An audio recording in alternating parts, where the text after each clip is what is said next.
Look at the quiet retail park on Binns Road in Liverpool today. Shoppers park their cars in complete silence, entirely unaware of what once stood on this exact concrete.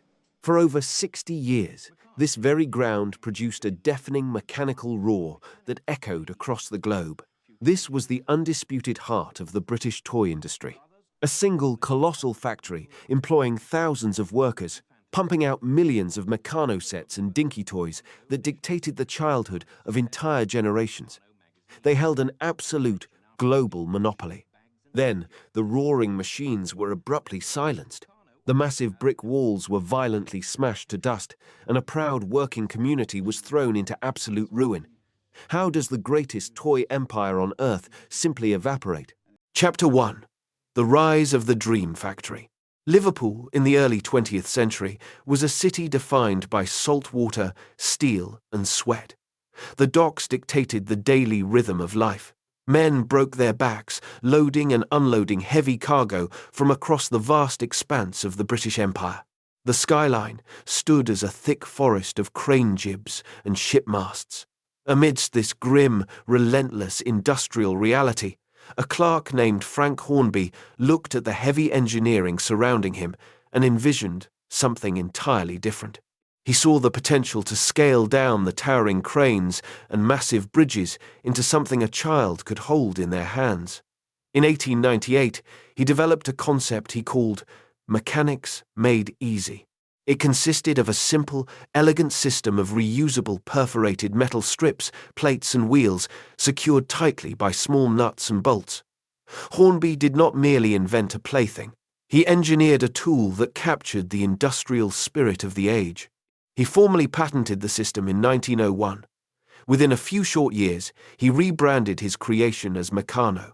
The demand for these engineering kits exploded far beyond Hornby's initial projections. Children and parents alike were captivated by the educational and creative potential of the metal pieces.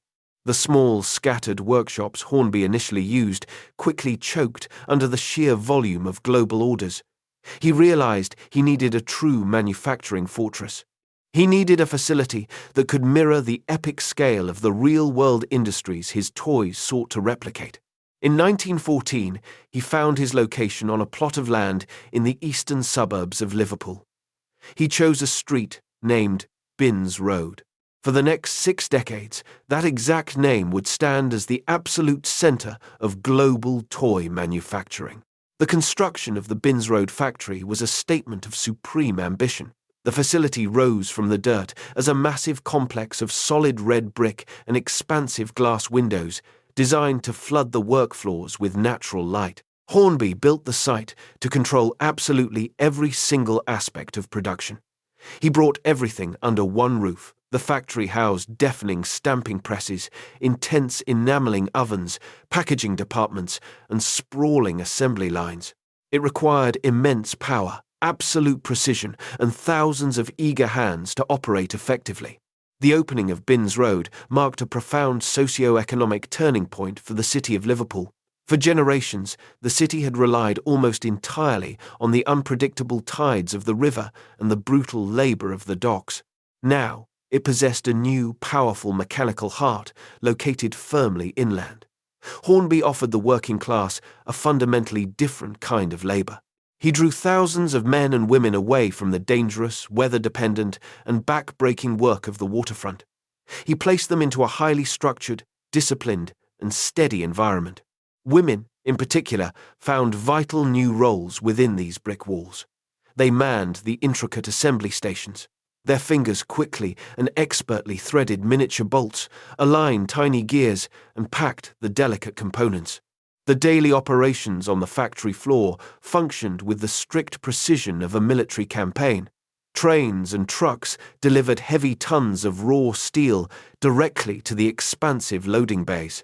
Huge presses slammed down, stamping out the iconic perforated strips with a deafening, rhythmic heartbeat that literally shook the floorboards. The sharp smell of hot-cut metal, machine oil, and fresh enamel paint saturated the air inside the halls. Workers carefully loaded the freshly cut metal strips into massive industrial ovens, baking the signature bright red and vibrant green colors securely onto the steel. This process was far removed from standard toy making. This was authentic heavy industry, simply scaled down for the hands of children. Hornby firmly believed he was doing much more than making money. He believed he was actively training the next generation of British engineers, architects, and builders. Every single box of Meccano that left the factory held a tangible promise of discovery. The kits taught young boys exactly how suspension bridges held massive weight, how tower cranes lifted heavy loads, and how complex gearboxes transferred physical power. As the first fully operational weeks commenced in that fateful year of 1914, the sheer overwhelming scale of the Binns Road operation became fully evident to anyone walking past the gates. The massive coal boilers fired up long before the sun rose. Thick smoke poured from the towering brick chimneys, blending seamlessly with the dense Liverpool fog. Inside the walls, the relentless roar of the stamping machines echoed endlessly through the vast production halls. Thousands of workers stood ready at their designated stations, functioning together as a highly synchronized army of creators.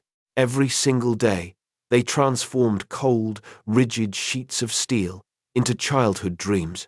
The production lines moved forward relentlessly, ignoring the chaos of the outside world. Brightly colored metal pieces flowed like a river into waiting cardboard boxes, instantly ready to ship across the globe. Binns Road had officially transcended being just a building. It operated as an unstoppable industrial powerhouse. Hornby had successfully taken a simple idea, sketched on paper, and forged an absolute empire of miniature engineering. His factory pumped vital lifeblood into the local economy, providing stable, reliable wages for families who previously lived entirely at the mercy of the shipping industry. The name Meccano began to travel outward, loaded onto the very same cargo ships that defined Liverpool, reaching excited children in Australia, Canada, South Africa, and India. The Binns Road factory stood tall and proud as a shining symbol of British manufacturing dominance. The empty plot of land had successfully transformed into the undisputed mechanical heart of the toy world.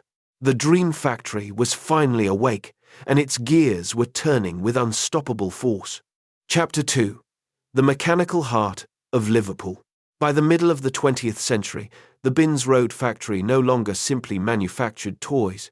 It dictated the global market. Frank Hornby had died in 1936, but the monumental machinery he set in motion only accelerated. The facility expanded its physical footprint and its ambitions to dominate entirely new sectors of play. The company introduced Hornby Dublo, a revolutionary scale of electric model trains that set the absolute standard for domestic railway modelling. Then came Dinky Toys. Originally conceived as mere trackside accessories to bring scale and life to the train sets, these die-cast miniature vehicles quickly evolved into an absolute global phenomenon. To understand the true power of Meccano during this golden era, you must look closely at the people who operated the machines. Binns Road functioned as a self-sustaining city within a city. At its peak, the factory employed over 3,000 local residents. It evolved into the undisputed social and economic backbone of eastern Liverpool. Entire families anchored their livelihoods to the company payroll. A grandfather might operate the heavy stamping presses on the ground floor. His son might oversee the intense heat of the enamelling ovens, and his granddaughter might sit on the intricate assembly lines. The company provided a deep sense of identity and unwavering financial security. Women formed the absolute core of this manufacturing giant. They dominated the vast assembly halls. Their hands moved with a speed and precision that defied belief. They operated the spray booths, applying vibrant colors to millions of tiny metal bodies. They delicately painted the silver grills and headlights on dinky toy cars using fine brushes. They meticulously wired the tiny, fragile electric motors for the Dublo trains. They sorted and packed the increasingly complex Meccano kits without missing a single vital nut or bolt.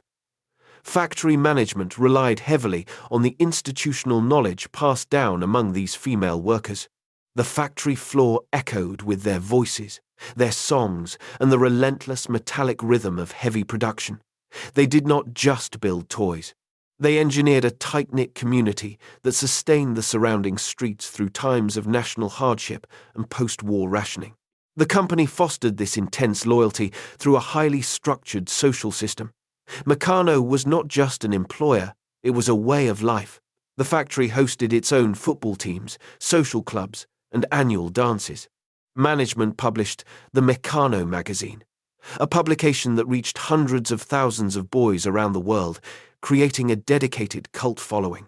The magazine featured engineering marvels, promoted the Meccano guilds, and essentially trained young minds to revere the products rolling out of Liverpool. As the world recovered from the Second World War, the demand for high-quality British-made toys reached unprecedented heights. The Binns Road facility responded by shifting into a permanent overdrive state. The factory ran relentlessly, day and night. The giant steam whistles dictated the shifts, signaling the changing of the guard across the neighborhood. Workers poured out of the heavy iron gates as thousands more poured in, ensuring the assembly lines never stopped moving. Massive delivery trucks constantly bottlenecked the narrow Liverpool streets, waiting their turn to load the finished goods. Inside the walls, the manufacturing process was a spectacle of heavy industrial power applied to miniature objects. Furnaces melted raw zinc alloy into a liquid state. Operators injected this molten metal into heavy steel molds under immense pressure to create the iconic Dinky Toy bodies. The raw castings were trimmed, tumbled in large barrels to smooth rough edges, and sent to the paint shops. Millions of tiny die-cast cars rolled off the production belts every single week. Miniature Spitfires, double-decker buses, delivery vans, and sleek racing cars received their final coats of bright paint and were baked in massive ovens. Millions of metal strips, brass gears, and steel axles were simultaneously stamped, polished, and boxed. The scale of physical output was genuinely staggering. Retailers across the United Kingdom pleaded for more stock. International distributors fought bitterly for priority shipments. Meccano kits and Dinky Toys were packed into heavy wooden crates and loaded directly onto cargo ships at the bustling Liverpool docks. These vessels carried the Binns Road products outward to New York, Sydney, Auckland, and Cape Town. The brand achieved total market saturation. Every major department store window displayed their vibrant red and green boxes. Every child recognized the striking Meccano logo. The directors sitting in their quiet, oak-paneled offices reviewed record-breaking profit margins year after year. They possessed the largest and most advanced toy manufacturing plant on Earth. They controlled a fiercely loyal, highly skilled workforce. They held an absolute monopoly on the imagination of an entire generation. Looking down at the roaring factory floor, with its endless river of polished metal and freshly painted zinc, the empire appeared entirely invincible. They commanded the market with absolute authority. Nothing, it seemed, could possibly stop the mechanical heart of Liverpool from beating. Chapter 3. The Challenger from Plastic and Screens. The decade turned, and the world accelerated. The 1960s brought a seismic cultural shift that fundamentally altered how British children spent their free time. The slow, methodical pace of the post-war era vanished. In its place came a fierce hunger for speed, bright colours, and instant gratification. Liverpool itself transformed into a global epicentre of modern pop culture, driven by new music and revolutionary fashion. Yet, inside the towering brick walls of the Binns Road factory, time seemed to stand completely still. The heavy machinery continued its relentless rhythm, oblivious to the fact that the children outside no longer wanted to play by the old rules. A new glowing box appeared in living rooms across the entire country. Television fundamentally changed the domestic landscape of Britain. Children no longer needed to spend countless hours building their own entertainment from metal strips and brass gears on the living room floor. They could simply sit and watch highly produced visual programs that offered immediate escapism. The attention spans of the youth began to shorten drastically. The patient, solitary act of tightening dozens of tiny nuts and bolts to build a single mechanical crane lost its appeal for a new generation mesmerized by moving pictures and fast-paced broadcasting. Simultaneously, a massive technological shift swept through the global manufacturing sector. Plastic emerged as the new, undisputed wonder material of the age. It was incredibly cheap to produce, remarkably easy to mold, and infinitely adaptable to any shape or color. Rival factories could inject hot liquid plastic into molds and drop thousands of finished, vibrant pieces into collection bins every single hour. From across the North Sea, a specific and highly dangerous threat arrived from Denmark. A company named Lego aggressively introduced a system of interlocking plastic bricks to the British market. This new system offered the exact same fundamental promise as Meccano. It allowed children to build their own miniature worlds. However, it delivered that promise instantly. A child could snap two plastic bricks together in a fraction of a second. They could construct a house, tear it down entirely, and build an airplane before a Meccano builder had even finished tightening the base plate of their model. The plastic bricks required no tools, no advanced manual dexterity, and absolutely no patience. They perfectly suited the rapidly accelerating pace of the new decade. Back at Binns Road, the reaction to this existential threat was characterized by a fatal mixture of arrogance and outright denial. The men sitting in the executive boardroom had spent their entire careers working with heavy steel and die-cast zinc. They looked down on plastic with deep contempt. They dismissed the new material as a cheap, fragile fad, utterly lacking in genuine educational value. They firmly believed that true British engineering required solid metal. They convinced themselves that sensible parents would always prefer the heavy, respectable, and traditional Meccano kits over flimsy foreign novelties. This stubborn corporate pride blinded them to the shifting financial realities of their own industry. Producing Meccano remained a highly labor-intensive and brutally expensive process. Stamping heavy sheets of steel, baking thick enamel paint, and machining precise brass gears cost significantly more than simply injecting melted plastic into a mold. Yet, the board flatly refused to modernize their core product line. They locked themselves into their established traditions and completely lost touch with the desires of their young consumers. The exact same dangerous complacency infected the highly profitable Dinky Toys division. The heavy die-cast cars had dominated the market for decades without serious challenge. Soon, new aggressive competitors emerged. Brands like Matchbox and later Corgi introduced dynamic features that children desperately wanted, including clear plastic windows, detailed interior seating, and smooth rolling spring suspension. The Meccano directors reacted far too slowly to these innovations. They clung tightly to their older, simpler casting methods for far too long. They mistakenly believed their established historical brand name would guarantee massive sales regardless of technical stagnation. The consequences of this institutional arrogance became starkly visible on the high street. Inside massive urban department stores and small corner toy shops, a silent but brutal war played out on the retail shelves. For decades, the heavy, dark, red and green boxes of Meccano had commanded the premium display areas at eye level. Now, those same iconic boxes gathered dust.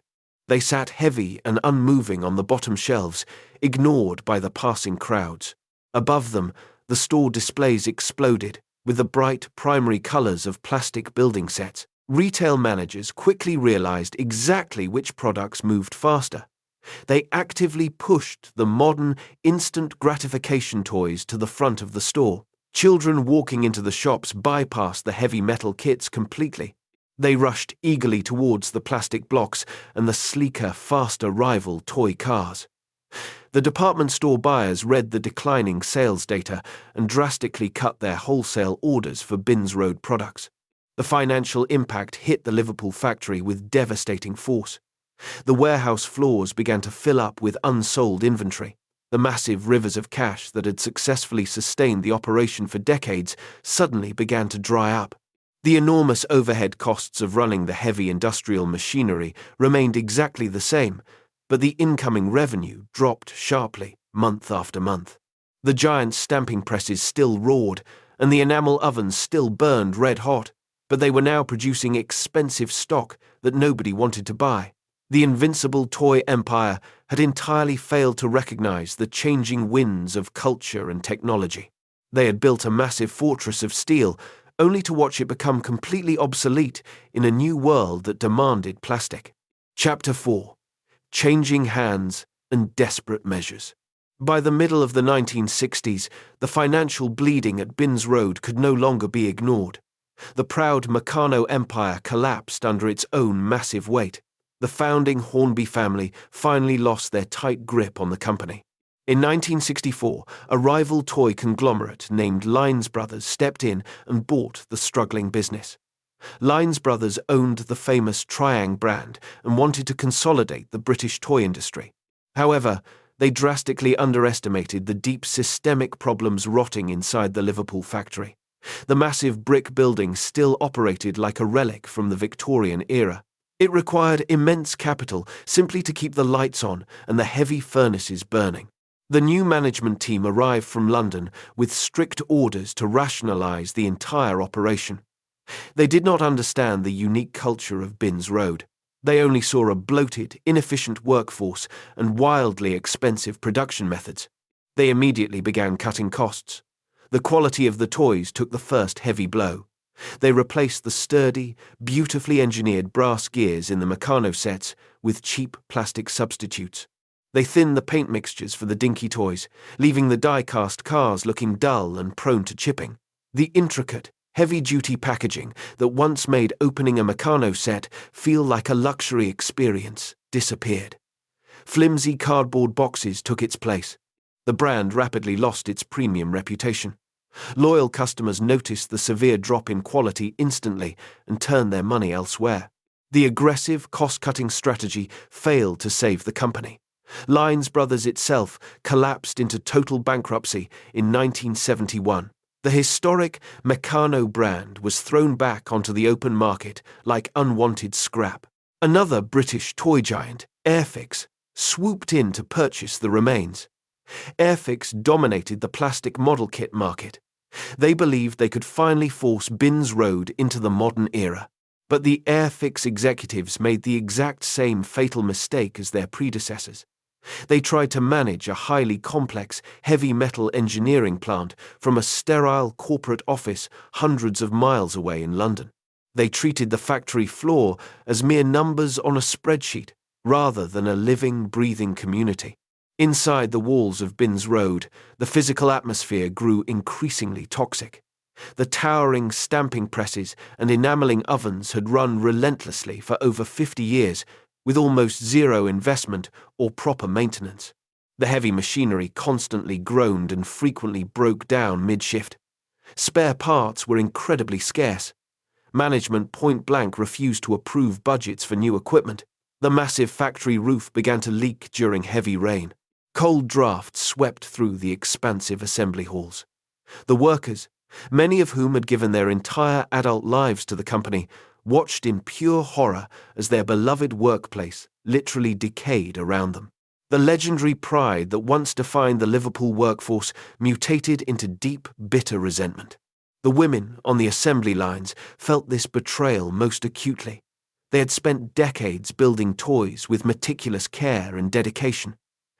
Now, new supervisors stood directly over them, holding stopwatches. They demanded faster output and completely ignored basic quality control. The unwritten social contract between the employer and the employee shattered completely. The lively social clubs closed their doors. The famous Meccano magazine ceased publication. The profound sense of family and shared purpose evaporated into the cold air. Union leaders stepped in to voice the mounting anger of the workforce. Strikes and walkouts became a frequent, disruptive reality. Production halted entirely for days at a time as frustrated workers formed massive picket lines outside the main iron gates. They demanded fair wages, safer working conditions, and a genuine financial commitment to the future of the factory.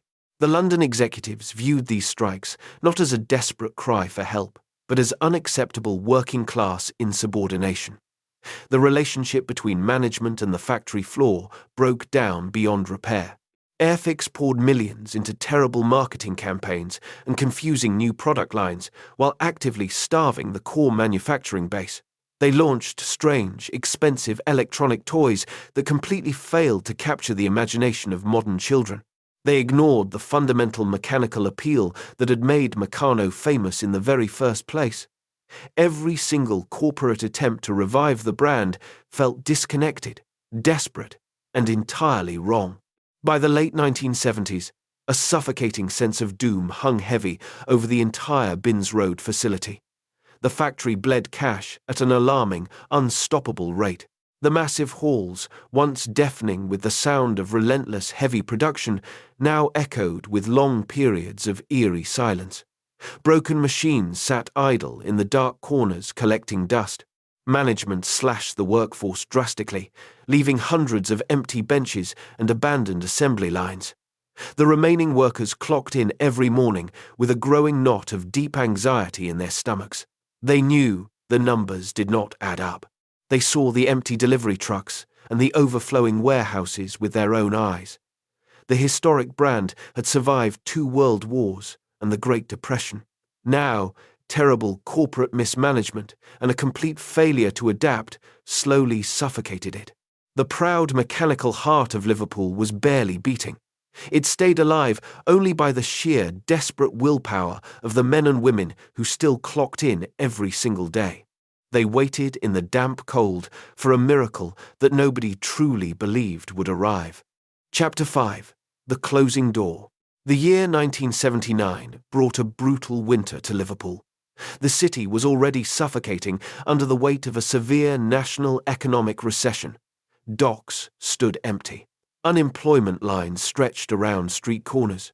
At the Binns Road factory, the remaining workforce braced themselves against the biting cold, hoping simply to survive until Christmas. They knew the company was bleeding money. They saw the empty order books. Yet they still held on to a desperate, quiet faith that Meccano, a fundamental pillar of their city, would somehow weather the storm. That fragile faith shattered completely on the afternoon of Friday, November the 30th. The end did not arrive with a structured negotiation or a dignified transition plan. It arrived with brutal, calculating speed. At exactly 4:30 in the afternoon, just as the workers prepared to clock out for the weekend, management gathered them on the factory floor.